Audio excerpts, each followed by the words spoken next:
What up, good people? Back with another reflection. And I'm watching the news, and I'm seeing that they talking about suspending the celebration of Black History Month, in addition to other different celebrations. I ain't really too concerned about that because at the end of the day, we got to be our own.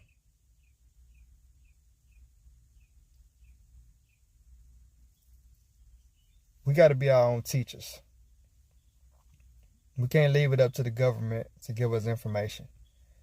We can't leave it up to our schools to give our kids information. And I understand there's a lot of teachers that want to teach real history, but they got to stick to a certain curriculum. They got to teach to a test, a standardized test. They got to stay with the AP classes.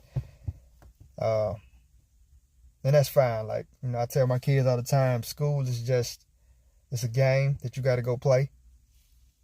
Don't take the things you learn in school to heart. You learn the basics that's going to stick with you for the rest of your life, and the rest of that stuff, we're going to wipe it once we walk across that stage.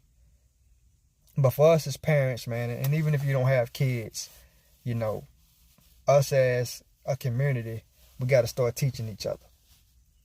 For some reason, somewhere in life, we started harboring information. And I understand when you're in a capitalist world and you're in a dog-eat-dog world, every piece of information that you can have and harbor over somebody else that gives you an advantage, you want to take that advantage. But what we don't understand is when we keeping information to ourselves, we doing ourselves and our community a disservice, right? Knowledge is what we get when we read books. It's what we get when we listen to podcasts, or what we get when we go to school. That's what we receive. We receive knowledge. Wisdom is what we impart into others. The reason why they call Solomon was referred to as the wisest man in the world is because of Proverbs, right? It's one of the most quoted and read Bible scriptures because of all the wisdom he was imparting on us. So we got to get back to teaching each other, get back to being a community, get back to love.